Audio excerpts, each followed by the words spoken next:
So we get to start now. Is everybody in? Hello. Hello, dear. It's Mai. How are you? Hello, May. How's everything? Alhamdulillah. Happy to How are have you? you here. I'm Happy so to have happy you, to be my here dear. too. Thank you. This is very nice. I love having my old friends, of course. And I hope you like it today. Inshallah, we do have Dr. Ahmad Yusuf. He's an old colleague as well. And we are very honored to have him and I'm totally sure I will excited enjoy. to have his presentation today. Sure, So I can't wait. thank you. So we can get to start the event. And usually we get to start as one of the six by presenting our colleague. So this is a Nile TESOL special interest group. We are specialized in research, and the goals we have is to provide a community of support and practice for people who are pursuing the research, whether for self-development or thesis-based writing, like academic work and stuff like this. We do have an eye for keeping progress and momentum for trends and topics in research. We also wish to create a culture where the standardization and the impacts and the ethics of research are popularized and people find it easy. Our logo, our newly born slogan would be the non-solitary island, which is we're trying to make research an interesting and a collective and a supported activity. Other NALTESOL 6 are teacher education, learning technologies, young learners, testing and assessment, professional writing, English for special purposes, and the 6 for inclusive education. And now let's get to introduce Dr. Ahmad. Okay, so Dr. Ahmad Yusuf, he is our very, very special guest for today. Let me just introduce him. Okay. Hello, everyone. My name is Ahmad. So this is the promo, of course, that you have all seen. Yes, I'm trying to find. Okay. Dr. Ahmad Yusuf, Assistant Professor of Digital Media Technologies at East Stroudsburg University. Dr. Yusuf's area of research is game-based learning in educational, business, and cross-cultural communication contexts. He focuses on examination and production of effective computer-mediated and mixed reality instructional approaches to solve challenges or challenging learning problems. He investigates how dynamic learning environments made possible by 3D games and virtual reality he can contribute to better development and acquisition of civics, educational, cultural knowledge. This is beautiful, wonderful, very promising, and I'm sure everybody's excited to get your talk. Thank you so much, Dr. Ahmed, and please come in. Thank you. Thank you, Ghada. So I hope that you all can hear me well. That's right. And loud and clear on my end. Okay, that's great. So I'm assuming like the rest can hear me well, which is good. Please feel free if there is anything you want to ask about or something. I mean, like I don't mind. You can like jump in, unmute your microphone, and ask. So today we are going to talk about gamification in general, and I will introduce the topic like just in like a few seconds. What is different about our meeting now that we're all meeting without putting on masks, which is good, and that makes like like talking and breathing like way easier now, which is one of the advantages of technology. So like let me start like sharing my screen, and as I mentioned, that's my name, Ahmad Karam Yusuf, and I'm an assistant professor of digital media technologies. And although my research is based on, it's basically about digital game-based learning, games, education, learning, everything like related to games. I do consider myself like a loyalist to the EFL sector or branch, because my master's degree is from ASE in TEFL, teaching English as a foreign language. And that's something that I'm really proud of. Maybe I'm a little bit like far away from linguistics and language teaching. But again, like I still feel like like nostalgic to these days. And I'm based here in the United States in Pennsylvania. Let me like here like um, let me jump to like how this workshop will work. So this workshop is basically like theory, and then we will move from theory like gradually to practice. And under theory, we are going to discuss like multiple points, and they are structured from, let's say, like general to specific, which means that we're going to start with gamification in terms of definition for what gamification is. And then we're going to talk about like gamification in education and the theoretical framework that led to the adoption of gamification in education. And finally, like I'll be more and more specific to talk about like gamification and learning / research. When it comes to practice, we are going to learn like two things. It's how to create a gamified class and how to create a gamified research agenda. I would say like maybe the theory part would like the portion of the theory part like would be like a little bit bigger than the practice part, but I hope like you will I mean, like you will learn something like by the end of this workshop. I have like a very quick disclaimer in the very beginning, and it's about this. This workshop is not just about me lecturing for 50, 60, or 70 minutes. No, it's a competition-based workshop because, like, think about it, we are talking about gamification, right? So we will be in competition with each other, and we will see like how things would go. And again, to participate, all what you need to do, just you look at the question / activity. If you have an answer, just unmute your microphone, say out the answer, but please do not forget to also say out your first name. So that would help me because I have like a very small leaderboard here, so I can type the name and the answer as well. Okay, so far, do you all agree on that? And are you all ready? Yes, we're all ready. Ready Yes, here. please. Yes. Okay, that's great. So let's start now. And okay, let's do this share.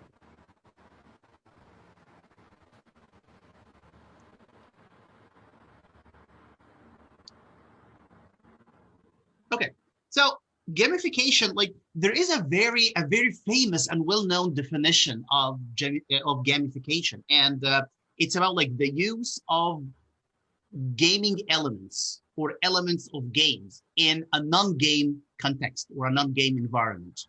That's like a very famous and generic definition of gamification.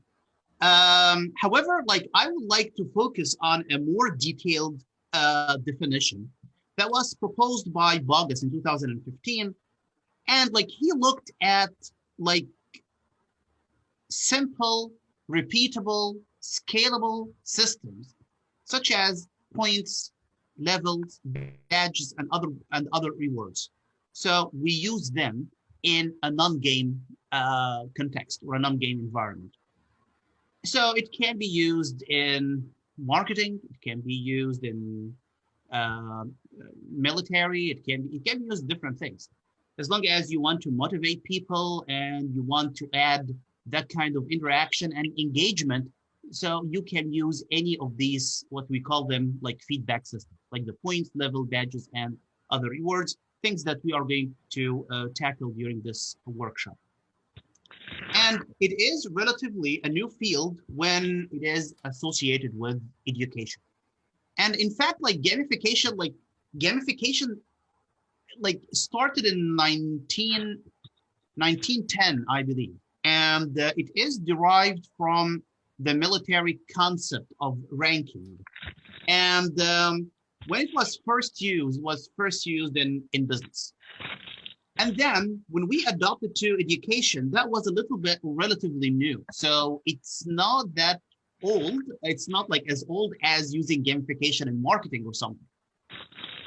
Okay, so let's start with that question, which is like, it's a guessing question. And the question is gamification application in education. started in. And I'll give you some choices to choose from. Do you think like gamification and education, that again, that's completely, but please do not Google the answer. It would be great, like if you guess without Googling. Did it start in 1990, 95, 2000, 2010, 2015? 95? 95. Okay, so One of 2000, these two. that's got together, right? Yes, that's me. Okay, and your answer is 2000 and? 2000 or back in the 1995. 1995 where we have the DOS and stuff like that. So you need to choose one answer. One answer. Yes. 1995. 1995. Okay, any other answers?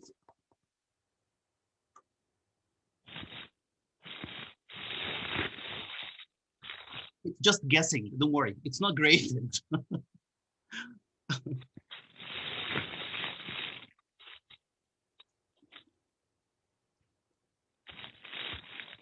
Where are the rest of the attendees? Yeah, I'm waiting. Yep, I'm waiting. Please do not be shy. I'm not sure of the answer. 1995 sounds logical, so I'm not sure of the answer. And this is May, right? Yes. Okay, May, that's okay. 1995, that's it's guessing. So don't worry. It could be right, it could be wrong. Okay, two more. That's Sally Nuhayr. Alem Okay. says 2000, right, 2000. Sally? From Sally. Okay, so Sally 2000. Let's do for Ghada and May is like 1995. One more. And I would say 1990. Nuhayr. Nuhayr, 1990. Yeah. Okay. And 1990. Okay. Structured incentives in teaching vocabulary. And this means that they teach things in 2010. That was the very beginning of using gamification.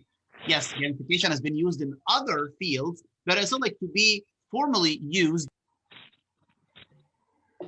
Yeah, So I that's think the Noha point. is the Formal closest to education. the right answer. Yes, Noha was the closest. So we're talking here about the formal education. This is the institutions adopting gamification. That's 2010. Yep. Dr. Ahmad, you're muted. Okay. Yep, that's correct. So yes, I agree with Ghada. So as Ghada mentioned, that was the official use of gamification. And just let me explain this. When it comes to official use of gamification, it means it was something like agreed upon by a school district or something, or an official entity. So teachers can use it in the class. That could be different, like maybe before 2010, maybe like other instructors, professors, or teachers have been using badges, leaderboard, point system. Maybe they have been using it, but as a kind of individual effort. So that was not something like structured or part of the curriculum that belongs to that school district or that course or something. So that was like the beginning was actually in 2010. And I would say like since then, we'll find like gamification has become part of not just education, but it's education and training as well. So we have different elements of gamification, and these elements are like leaderboard, badges, points and rewards, and levels. If you play games, it doesn't have to be like console games. It doesn't have to be something on PlayStation or Xbox, like games on your phone or something. You will, I'm positive that one way or another, you notice these things like the leaderboard, badges, points and rewards, levels. And you will find that, yes, like sometimes you get really excited and you keep playing and playing to achieve more points. Or sometimes you keep playing and playing in order to get like an electronic badge or something. So these are things and they are elements related to gamification. And what we're trying to do today is to see how to apply these elements to our research agenda, our classes, how to make our students like part of this process, which is like the gamified process. But before we do that, let's do this. Like I have a couple of questions. That's not part of the competition. Don't worry about that. It's just like for discussion. I need to know, like, I'll see, like, from 2 volunteers to tell me, like, the answer to the first question. Do you compare yourself to others? Like for a while you would say, okay, so what is the relationship between comparing myself to others, like to gamification? But I'm trying to get into the theoretical background, but I need to know from you. Do you compare yourself to others? Does that always happen? Sometimes, hardly, never? Like, what do you think? Sometimes I do. Sometimes. And who's the, okay, Daniel, so Daniel. Daniel. Okay, so Daniel, sometimes you compare yourself to others, like based on what? Like, or why do you do so? Like talking to them, or how they talk better than me, how they do things better than me, and how they present themselves better than me. So I'll portray. I feel like some kind of competition towards them. So I should do better next time. That's the thing. I'll compare. So when you compare yourself to, you compare yourself to people who are better than you, right? Yeah. Okay, Daniel, that's a very good point. So I'm gonna touch upon this point, like, in a few minutes. And here, We okay, also compare ourselves when we compete. If we're in a competition or something, there has to be some kind of comparison. And I think in this, it's some kind of norm reference comparison. Even it's not even criterion reference. okay, that's a very good point, May. And I have a question for you. Yeah, sure. Are you talking about like game-based competition or work-related competition, or any kind of competition in any situation that involves a competition, even if it's just a game. I don't mean a computer game or an educational game. Even if it's just a game that you're playing with some friends or something, and there's a competition, there tends to be some kind of a comparison based on performance, for example. Okay, so this comparison is more related to competition. That's a very good point, May. And okay, one more participant. I think a couple of our attendees answered via chat. Maybe they can't speak now, but still the answer is sometimes, that they sometimes compare themselves to others. And I guess we all do, even if it's rarely, but we all do. We all do. Yes, I totally agree with you. Yes, we all do. And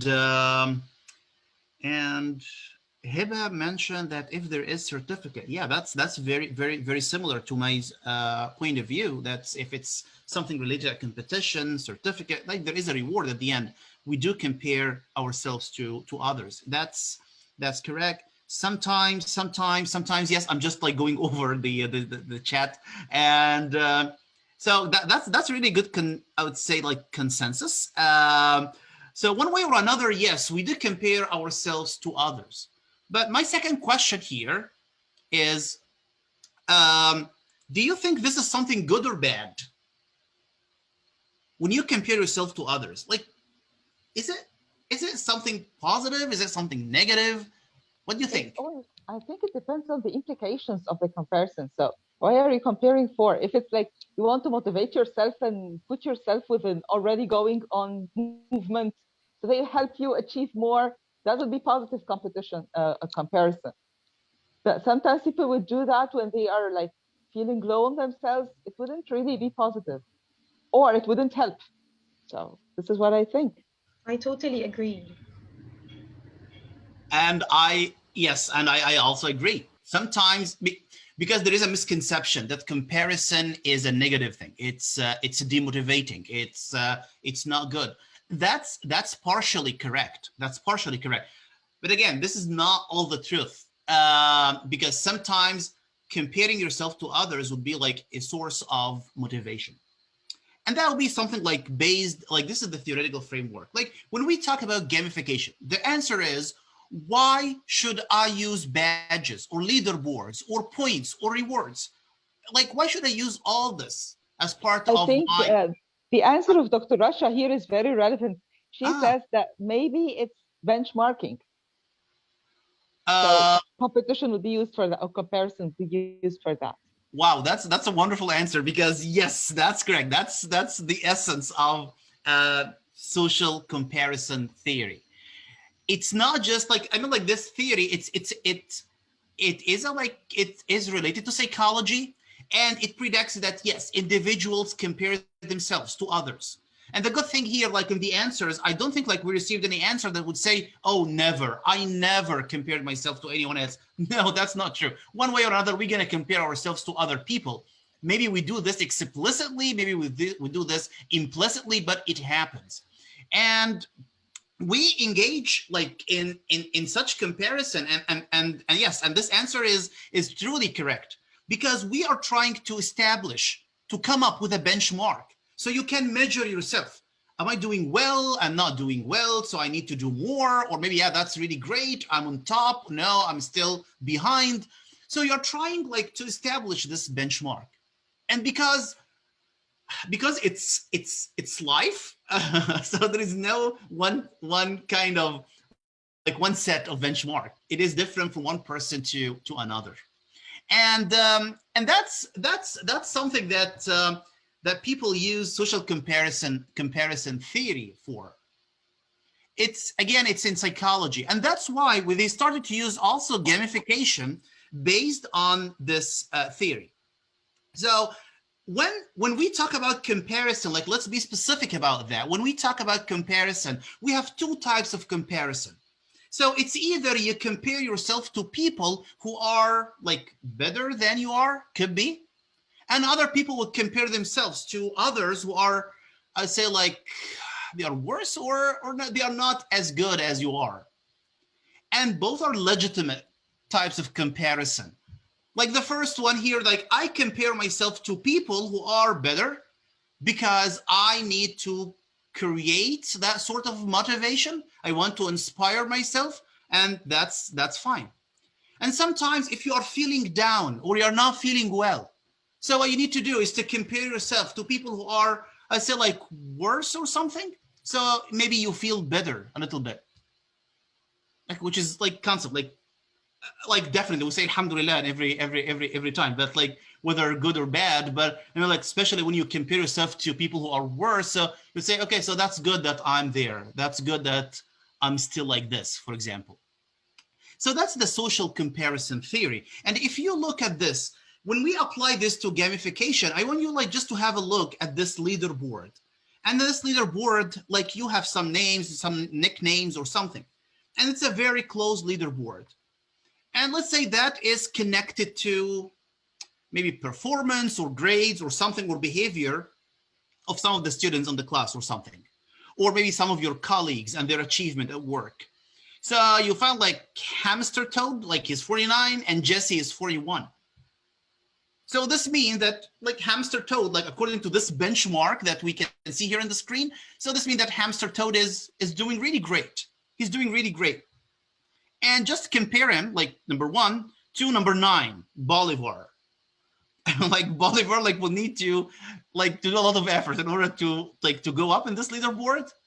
But again, like he would compare himself to Jesse maybe, or Hamster Toad or something, in order to motivate himself. Also look at number 3. Number 3 would say, oh, it's a matter of 10 points, so I will need to do like a kind of effort in order to be on equal foot with Hamster Toad, for example. Just think of that kind of internal dynamics that happens like within people. Like, yeah, I have to do well. Or, oh, Jessie, she will think about her like closeness to Hamster Toad. She's very close. But also look at Bolivar. He might be demotivated or something, or he might be discouraged, or he would say, for example, no, I can still do better, and I can still do number 4 or rank number 3, maybe not 1. All this is comparison. And to set such comparison in a certain way, in like I say, like not just in the class, but I would say in the class, or for your supervisees, or for other people that you know, or in life, that sometimes like that's really healthy. So let's now move to another activity. According to research, people find that gamification, when it comes to learning, it has positive impact on some elements and uncertain impact. I wouldn't say negative. I'm not using the word negative, by the way, but uncertain impact. When I say like uncertain impact, it means that maybe more research will need to be done in order to cover this area. But let's do that. Gamification and learning has positive impact on what? Performance, behavior, motivation. What do you think? What I want you to do is to group these three elements, performance, behavior, motivation, under the right title. So it could be 2 and 1, it could be 1 and 2, it could be 3 and 0, it could be 0 and 3. What do you think? Again, it's based on your, just reflect on your experience, not just your experience as a teacher, as a professor, as an instructor, reflect on your experience as a student. What do you think? If gamification is applied in the class, what are the things that will be impacted positively? What are the things that will be impacted negatively? Again, let's see, the first four who will unmute their microphone and jump in, just let me know. I would say that it has positive impact on performance and on motivation, and it would have a rather a negative impact on behavior on the long term. I tried this. Okay, wow, that's very specific, Mike. That's great. Okay. Okay. I would say it's like performance that is not sure, uncertain, but it would definitely work on motivation and behavior, because people would learn to take momentum. So I think motivation behavior would really would be impacted positively? Or impacted, whether positively or whatever. We have an answer from Noha. She says she's expecting a positive impact on performance, possibly behavior, but not necessarily on motivation. Okay, but that's fine. Then motivation, that's okay. And okay, so Angada, motivation, behavior, that's positive, which means that performance is negative. Okay. And May, performance, motivation, that's the positive thing. And the uncertain is the behavior. That's like uncertain. One more, just one more participant. Samar Mustafa. Mm-hmm. I think it has a positive impact on motivation because it's a kind of an extrinsic motivation. It allows the student to participate and gain points on something. That's extrinsic motivation. So it will have, inshallah, positive impact on motivation. On performance, I think motivation is related to performance in some way or another, because the student will have to perform well in order to get the points. So the performance will be also impacted positively. I think behavior is a term that we ourselves are not certain about, because we do not know the real definition of behavior. So I can't say whether it will be positive or uncertain. I'm uncertain myself about behavior. Okay.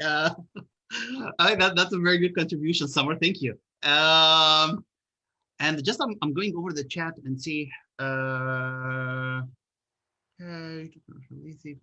Okay. Definitely. Performance and motivation. Mm-hmm. Okay.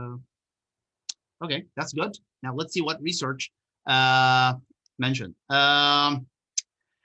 Okay, when I mentioned like to reflect on your own experience, that's fine. And definitely if research has found something else, that does not mean that your reflection or your experience is not a good thing. No, it means like maybe research has another say. And just let me show you what research has found. When it comes to gamification and learning, so they found that on behavior, it has a positive impact because it increased students' perception of task meaningfulness. If you're going to introduce a certain task or a certain topic to students, if it's like a complicated one, if it's something that you know that your students will not be patient enough to know the purpose or to know the reason or the rationale behind this task, just put it in a gamified format or shape, and their behavior will change from negative to positive or from neutral to positive. The idea of competition will urge them to know more about the task and to learn about that task. Also, research has found that gamification has a positive impact on motivation, especially when you use the point system. And that point system creates that sort of, I feel like, competition. Like, oh, now I'm 100, but the other one that has like 90 points would say, okay, so I can surpass that. I can get like 110. So that kind of point system, I mean, like that would have a positive impact on motivation. Remember, in the very beginning, I mentioned that point system is one of the elements related to gamification. However, research did not find, like, some research studies found like, yeah, like it has a positive impact on grades when it comes to performance. And other studies found like, no, like there is no significant impact on grades. And again, things are not like for sure when it comes to like whether it's positive or negative, and that's why like maybe more research is needed in order to cover this area. Let me go over. Okay, that's it. Now let's focus on something now. How to create like a gamified class, and then I'll move to research. So gamification. If you want to use gamification, there are different like ways of using gamification in the class, but it will be great if you link it to your learning objectives. And it doesn't matter if you are like in a higher education level, school level, I feel like even like kindergarten level, it doesn't matter. Like as long as you're gonna link it to learning objectives, that would be something beneficial. And let me start with this. Another activity. Now we have 3 badges. Remember, badges is one of the elements of gamification, and I want to use them in my class. I have the gold badge, I have the silver badge, I have the bronze badge. And as you can see, like the gold is the highest one. Students who have gold badge will be like really the best. Students who have bronze badge, they are still good, but maybe they are not as good as students with gold badge. And then I listed down here, like in 3 boxes, as you can see, I listed down 3 learning objectives. Now, what I want you to do is to match which learning objective should deserve the gold badge, which learning objective deserves the silver badge, which one deserves the bronze badge. That's a deep one. I agree. Yeah. Could I start? I mean, like whoever is ready, just unmute your microphone, jump in, and tell us your answer. Okay, so Amina here, I think the gold badge would be someone who would actually propose an argument that proves that cats and fridges are similar. This would be very interesting. Okay. Maybe examining such an argument would be the silver badge, and identifying a cat and a fridge would be the bronze one, maybe. Yeah, I mean, it's, I mean, like, yeah, it's the ideal answer. That's great. Yes, you're right. You're right. Like gold badge, yes, to propose an argument. Silver badge, to examine an argument. And bronze badge is to identify a cat and a fridge. I mean, like. Yes, like, I would love to hear from you. Why is that? Okay. You're right. Yeah, I'm the presenter. Yeah. I'll tell you why. So that's like when you learn it to like when you link gamification to learning objectives, I am positive that's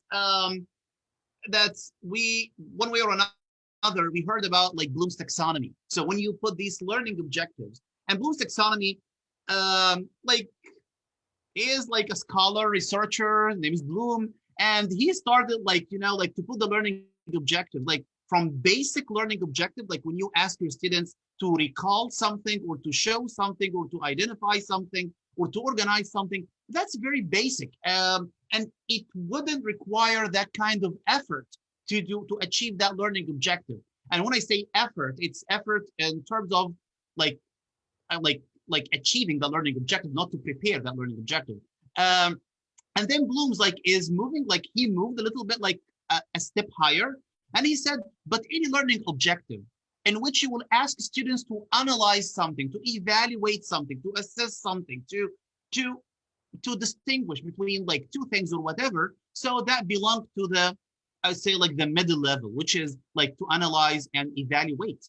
And such learning objectives, if students are able to do that, so they deserve to get like a silver badge. But if students are asked to create something, build something, predict, or to come up with something really new or something from scratch, so they deserve that kind of gold badge. So it's based on Bloom's taxonomy, and when you assign this learning objective, just think about it. Like if you ask your students to identify two pictures, which one is the fridge, which one's the cat, and then they got it right, and then you give them the gold badge, the gold one, and then you ask another students like to think of an argument and to convince us that cats and fridge, like they have a lot of similarities.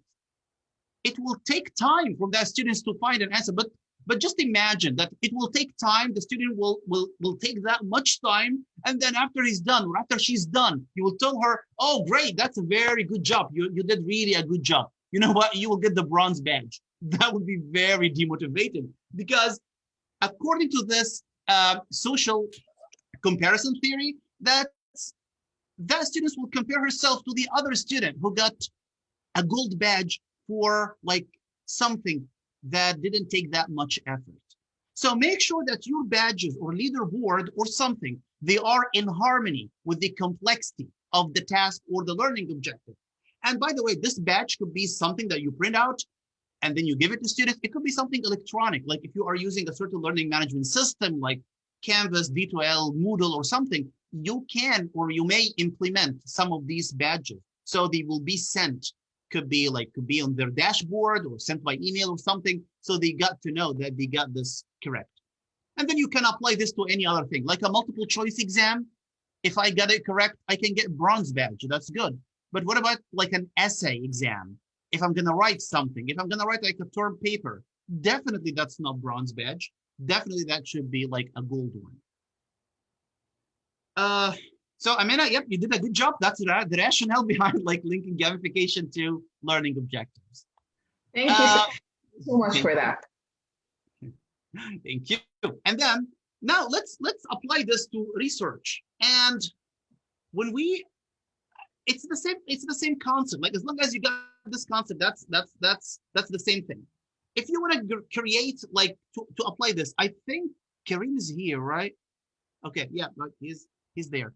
Now that's a kind of activity. I want to show you like two things on each screen. And let's imagine there is a leaderboard, there is a competition. So Karim is a faculty member, I'm a faculty member, and we're working for the same department, everything. And we have like, we share everything there. And then we decided to create like a leaderboard. And I want you to arrange who should be first, who should be second in this leaderboard. Karim is working on empirical research, and I am working on a meta-analysis thing. Meta-analysis is something like, I say like a massive literature review. Like I do like a review of the literature, but in a very systemic way. However, Karim is working on empirical research. Who should go first? Who should go second in that leaderboard? Hello. I think the one who's going to be first is Karim, and then we can move to Ahmed for the second position. This is Shuru, right? Yes. So Shuru, why Karim will come first and I'll come second? I guess for Ahmed, I will start with Ahmed, because Ahmed is working on something. It does not need that sophisticated analysis, I think. So Mm-hmm. the empirical research has to be first because it's a practical wise or something related to. Thank you, Shuru. Yes, you got the point. That's correct. It's the same concept. That's right. Leaderboard, who should go first? Who should take more points? It's the person who will do like more effort. If the task is more complex than another task, so the person who is doing this more complicated task, he will go first on that leaderboard. That's correct. Okay, another example here. I'm still in competition with Kareem. Who should go first? Now, Kareem is at a point where he is collecting data, but I am done with my meta-analysis and I sent it for publication. Which one should go first? Which one should go second? I think you should go second. It's Daniel. Okay. I think. Sorry, I'm sorry. I think you should go first because he's a bit lazy or late for concluding his research. But you have finished your research or your analysis, all things, and you have sent it your paper to the research publications. That's why you go first and Karim goes second. Oh, Daniel, thank you so much. Thank you so much. You're right. It's not because you put me first, but yes, there is a rationale behind that. That's yes, Karim is still collecting data. He's doing a really complex task. That's really good. I am done. I sent it for publication, which means that I'm a step ahead. If you compare this example to the previous one, you'll find like the leaderboard is it's not a static one. It's always dynamic. It's always changing. So if Kareem is on the first place, he's in the first place. But maybe later on, I would come first, and then he will move down a little bit to the second place. So it's, but again, like if Kareem now, like he sent his research paper for publication, he will move first, and then I will move down to the second place. Because after all, empirical research is like, I'd say like more sophisticated than meta-analysis. Both are really good, both are like reputable, but again, like when it comes to, if you're gonna gamify this, you will need to look at the complexity of the task. Is it just about research? No. Let's assume that you are a supervisor in a certain place. You are supervising 3 or 4 people, or you are doing some administrative task or something. And before I move on, sure, you have a question, right? Yes, I have a question. So my question is, if we are going to compare what you've mentioned earlier with the Promise taxonomy thinking levels, can we just link them? So when it comes to the application level, we will have the upper hand, and when it comes to the lower thinking levels, it takes the second position, or it's not related. No, you're completely correct. You're right. It's not just about the complexity of the task, but Karan, you draw our attention to something very important. It's about the skills that I'm gonna use. Are they like a higher order skills or lower order skills? You are right. If they are higher, they will require like multiple skills or different skills to be used together. That would put that person like ahead. And if it's just like I'm gonna use, I say like recall or memorization, and that's it. So yeah, that's good, but again, I cannot be on top. That's correct. Okay, thank you. Thank you. Please, Dr. Ahmad, I wanted to ask the same question. I have felt that meta-analysis for some people are more complicated than empirical research. It requires more analysis, more reviewing of the literature. I think it depends on the person himself or herself. We cannot decide whether the empirical research is more difficult or the meta-analysis, as what we have said by our colleague from 2 seconds ago, that it depends on the operations or on the processes itself. I don't think I think we should look more thoroughly on the tasks rather than just judging which person will be the first on the first place or the second place. Summer, you're correct. You're correct. So I have I'm gonna answer you briefly, and then I'll ask you another question. Okay. The first thing here is we are focusing on the complexity of the task. So that's this is what we're focusing on. And again, it's not the purpose to have Kareem or to have myself or someone else on top of the leaderboard. It's just a tool of motivation. We're trying to motivate each other. But so it's the complexity of the task that matters when it comes to like giving badges or putting someone ahead or putting someone like in a certain place in the leaderboard. But my my question here is, if you have two students, you assigned one of them 100 new words to memorize. Remember, 100 new words to memorize. And then another student that you ask him to use these 100 words to write an essay or a topic. Which one should take the gold badge?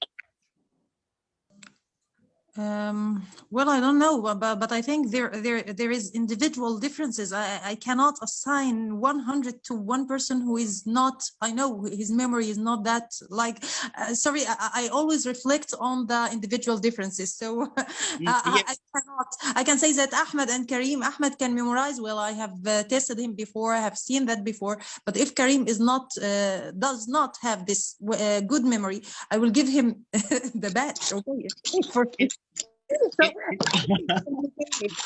so complicated, and I don't mean to say something that is not, I mean, logical, but we reflect on our experiences. Yes, there is complexity of the tasks. There is some complexity of the tasks, but you should motivate your student, which is who is different from the other students or who have different abilities. I can say, yeah.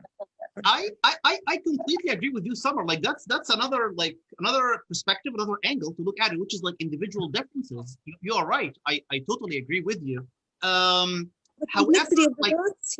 the complexity of the tasks here is our point, and we refer this to Bloom's taxonomy in order to see whether this task is the task that is with the higher or the lower,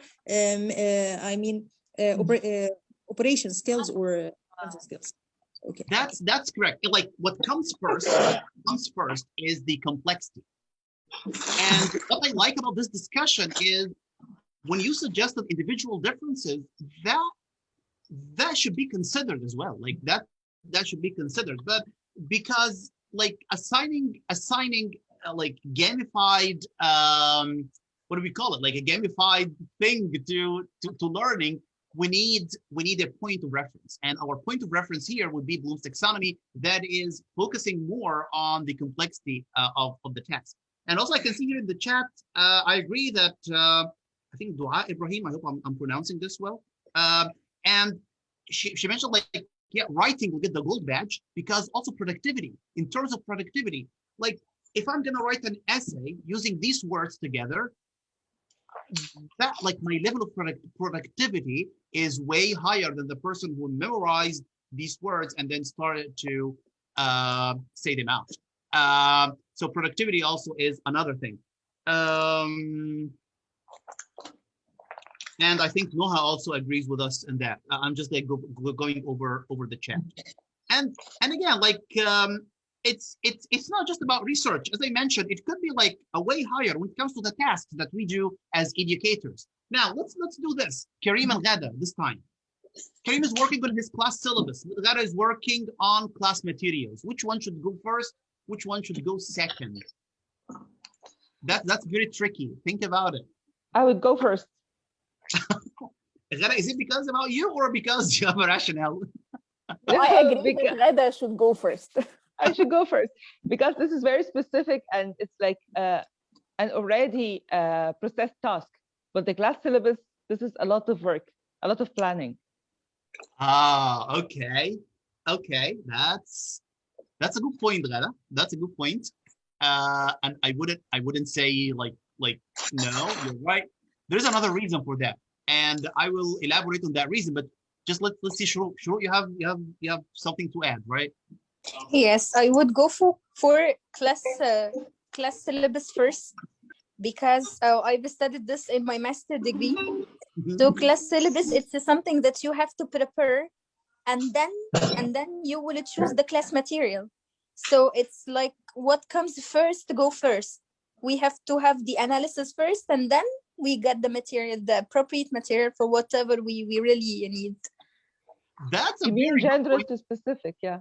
General to specific. Yes. That's a very good point, Shuru. Like here, like when I mentioned, like in the previous task, like in this competition between myself and Kareem, we looked at what? We looked at the complexity of the task, right? But when it comes now to this example that we have, like between Kareem and Gada, you can look at it like two different ways. The first one is, yeah, like writing up a syllabus. That is like, it's not like preparing class materials. But another one would say, okay, that's from the complexity of the task, maybe. Yeah, that's correct. But think about it. Can Gada prepare class materials before she works on her syllabus? Definitely Never. no. So Gada will need to be ready with the class syllabus first, and then she should proceed to the second level, which is class materials. Yes. Now, the question is, should Kareem go first? Should Gada go first? Again, it's up to you or up to the group who's playing together and they're trying to organize the leaderboard. But we need to decide on two things, or one of the two things. Are we going to follow the complexity of the task, or are we going to follow who did what first? This is like one of the things that we need to decide on. And then the last example. Sorry for interruption, but it's like a win-win situation. So the team decides which phase will be first, and then. But I think it's logically not working if we started with Ghada first and then we came out with Kareem. I have yeah, like I'll answer this like on two levels. The first one is, yeah, Gada would go first since she is done with her class syllabus, which means that she is done with that complex task that Kareem is already doing. That's one level. And the other level is because I was beaten in the last activity by Kareem, and he came first in the leaderboard. So yeah, I would support Gada. Okay. Thank you. But yeah, but sure, I'll tell you, like it's I like the keyword that you use, which is like it's a win-win situation. You're right. It is a win-win situation, definitely, after all. But technically, like if it's my judgment, I would put Gada first. Because if she's working her class materials, so this means that she's already done with her class syllabus. So no matter how class syllabus is something really complicated, but she's ahead. Can I add something? Can I add something, please? Summer, please, yeah, go ahead. Gada also, she has done his work with the class syllabus, and now she's doing the creativity part with the materials. That's right. Although I would argue that writing up a class syllabus is also a creative thing. Yes, I don't know. yes, It's yeah, but you're right. Like working on class materials, that's also a kind of creative work, and she's already done with the class syllabus. Yep, we agree on that. Now let me move to the last one, which is which one will you put first? Gada, who's serving in multiple university-wide committees. So these are committees that decide things related to the university in general, or Kareem, who's serving in multiple department committees. Again, I think the comprehensive one, the university-wide committees. So Summer would say yes, Gada should go first. And Gada, what do you think? I would go for the specific. So I think that Kareem serving in multiple department committees, that's the one that goes, because it's very clear, I think. So you're gonna put Kareem first or second? I would go first. You will go first, yes, and Kareem will come second. Shuru? I guess that we have to start with Kareem because it's the lower management pattern. We have a hierarchy when it comes to the management and business. So that's the one who can manage multiple department committees can serve the higher order of business hierarchy, which is multiple university-wide committees. So I think Kareem would go first. Kareem would go first. I would like, okay, so sure, like I would disagree a little bit with that because Gada is serving in multiple university-wide committees, which require, like, basically, like it requires more work, and the impact of her work, like it would have an impact on all university things, like not just the department. Kareem is doing a good job. He's serving in multiple department committees, but again, his impact is just on the department not the whole university. So Okay. yeah, I so got it. like maybe Ghada will go first and then Kareem will go second. What I want to say here that when it comes to gamifying whatever, like task, research, learning, make sure that you're going to have a point of reference. When it comes to learning objective, it could be Bloom's taxonomy.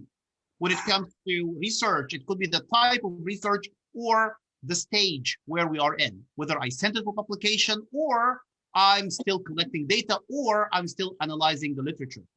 When it comes to tasks like that, it could be something like your point of reference could be what should go first, what should go next, or which task is more complex, which one is less complex. Ahmed, sorry for interruption, but can I ask you a question? Please do. Can you just send me the rationale for each part of what you've covered today? I'm sorry to ask you this in a private way because I have that passion for the rationale behind choosing each choosing the appropriate one or the one who fits more in each section of those which you previewed earlier. Yeah, thank you, Shro, for reminding me. Like what I will do, like I will share this PowerPoint definitely with Ghada, and I know that Ghada will be able to send it to the rest of people. And what I will do before I share that, I will add like comments, and these comments will help you know the rationale. Thank you. Thank you, Shro. And the wrap up here, like just like I want you to help me with this wrap up, please, and let's put it in a gamified thing. So gamification is based on a theory that is called, does anyone remember the name of that theory? Social comparison theory, I guess. Social comparison theory. Thank you, May. You're great. Yeah, that's right. That's the name of it. Yeah. That's we call it the social comparison theory. Okay, some elements in gamification are what? Like, can you list down 2 or 3 badges? Badges, I think, and leaderboards. Points. Yep, right. May and Daniel, yep, you're doing a good job. Badges, leaderboards, points, rewards, levels, all these are elements. And then gamification has a positive impact on what? On 2 things. Behavior and motivation. Again, Daniel? Behavior and motivation. Behavior and motivation, and a negative one on grades. Performance. And performance, that's correct. And the last thing that what I want to tell you is that when you are going to use like badges or rewards or ranks or like anything should be related again to a point of reference, and that point of reference is like the complexity of the task. And that's why like students will get to know like the more effort you do, the better you are, and that's why your badge could be different from others, or your rank on leaderboard will be on top of others. So this is what we're trying to tell our students. Please feel free if you have any questions. I'm here. Thank you for the session. It was very informative. And, I had understood something that was done today. I haven't understood the relation. I mean, what will be presented today. I thought it was about research on gamification and how we can conduct research on gamification. I thought that this session would cover some points on this, but it doesn't. I misunderstood the topic, but it was really interesting and really informative. Thank you. Thank you, Summer, and I hope like that was not like waste of your time. I hope so. But what I would do, like I agree with Ghada, like I would send her a book chapter that was published last year, I believe, and that was like a meta-analysis I have done with all due respect to meta-analyses. So actually, we do have something interesting to offer here in this session. So it's up to you, Dr. Ahmad, if you'd like to assign a question. And then we share that question with people who attended the session. If they do homework, submit the assignments, and then they use the material that you're sending. So it would be beneficial for teachers to include that in their own, especially in an extension of our mid-year vacation. So everybody's celebrating already. It we just announced now في مجلس الوزراء. Are you sure of this?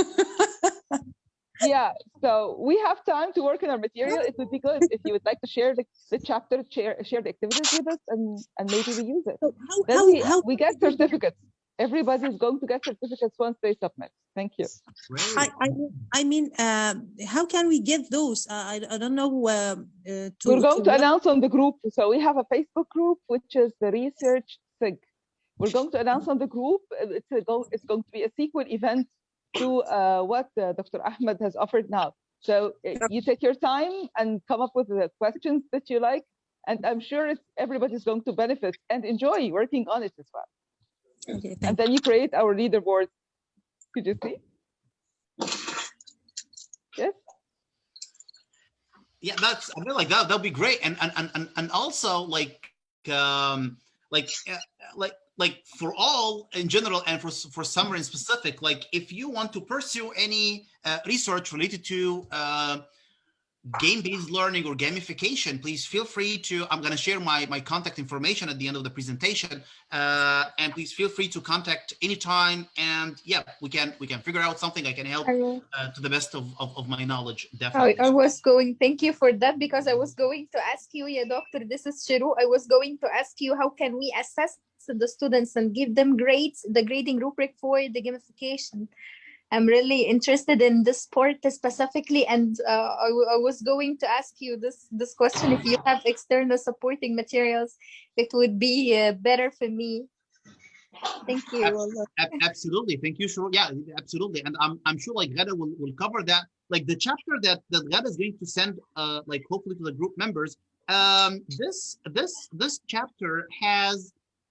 It was a meta-analysis, but it has recommendation for future research, and it also, like if you scroll down till the very end, you'll find something that the appendix part, and it has suggested activities that you can use in your class in terms of assessment or behavior or anything. Like you can use such activities to apply gamification in your class. And Dr. Rasha has a question. Yes, thank you very much for this very informative session and very nice session and very interesting topic. But Yes.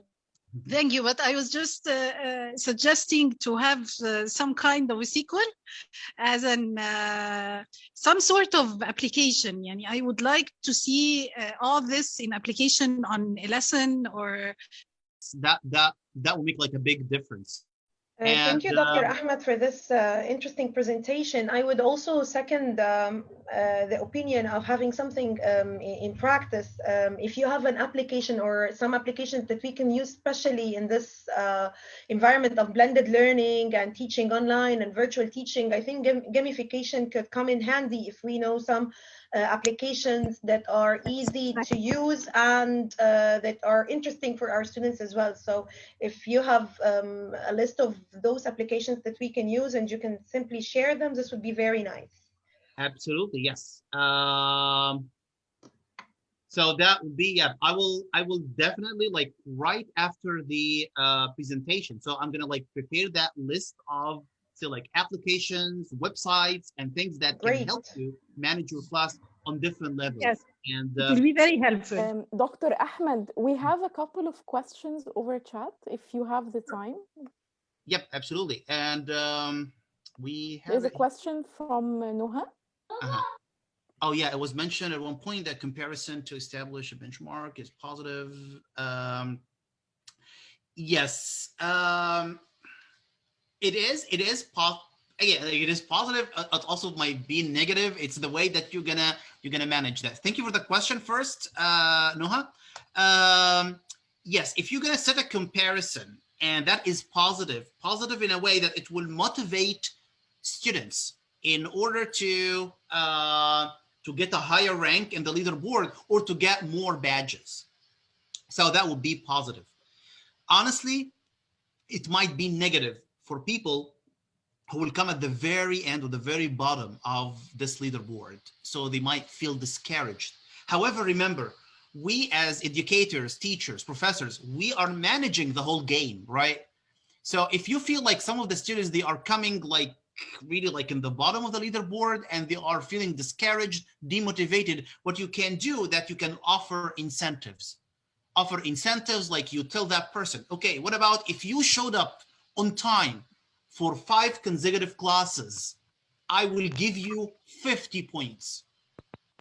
So now it's his or her decision.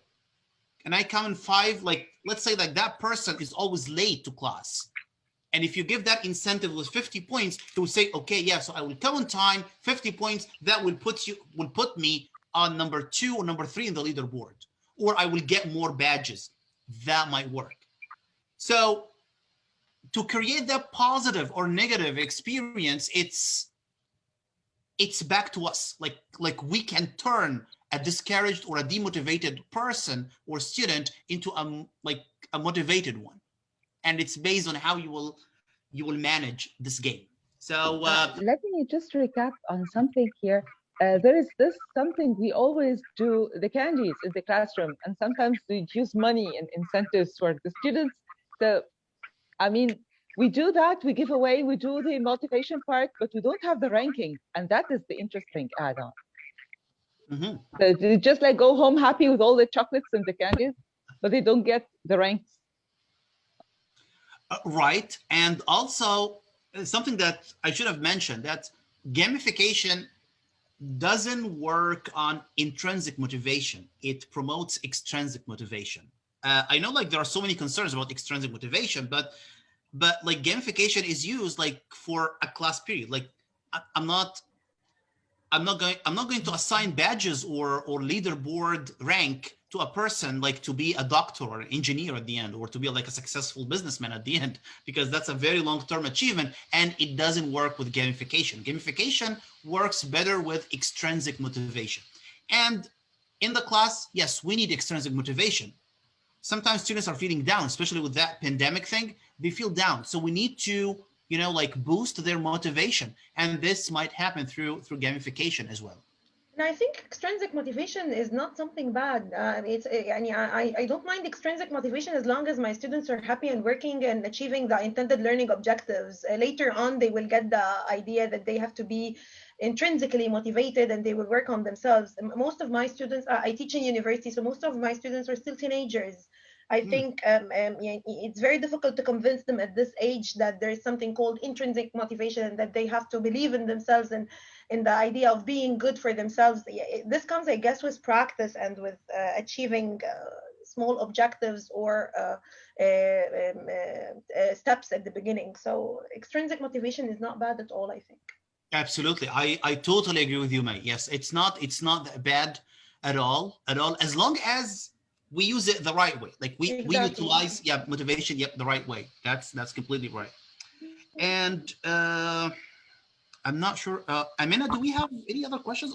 Maybe I'm missing something, but I'm trying to. I cannot find any other questions, but please, everyone, if you have a question that went unanswered. Yes, we have from Dua. How can the teacher motivate students who do not like competition? I think how can the teacher motivate students who do not like competition? It's that's a very good question, Dua. If they don't like competition, like we try not to set win-lose conditions. That's the problem with any competition. Like to play a game, we have like to make a game, it must have like a winning-losing condition, right? But when it comes to gamification, there is no like win or lose, and they need to understand that. It's not about like you're going to be a loser at the end or you're going to be the winner. No, it's a matter of something that is correlating with your effort. That's all. So what we need to do is to raise their awareness. This leaderboard, these badges do not mean that you are a winner, but it means that you are doing good effort. If you are not getting badges, this means that you need to do more. So it's not competition, because this is one of the major differences between game and gamification. Games are based on win or lose. If you are like playing Candy Crush, you might win or lose. You may proceed to another level or no. But for gamification, you're just collecting points. And these points will be translated into maybe like so like phrase, maybe translated into badges, translated into, but it doesn't mean that I am the winner. No, it's more like motivating people. That's all. Thank you, Dr. Ahmed. Thank you. And it's like what I, again, like, if you have like any further questions or anything, like I'll share with Gara definitely the chapter that I mentioned, and a list of applications or websites that can be used in order to, I mean, like to use or apply gamification in the class. Some of these things I have used personally. The chapter that Ghada inshallah is going to share with you, again, at the very end, they have some activities that you can apply in the class. And it doesn't matter if your class is a higher education or maybe elementary or some elementary education, secondary education, school education in general, that's still applicable. If you need any help with any of these activities, anything, please feel free to send me an email. That's also my Skype, my Facebook, and my Twitter. It was quite a pleasure having you today. This is Thank true. you.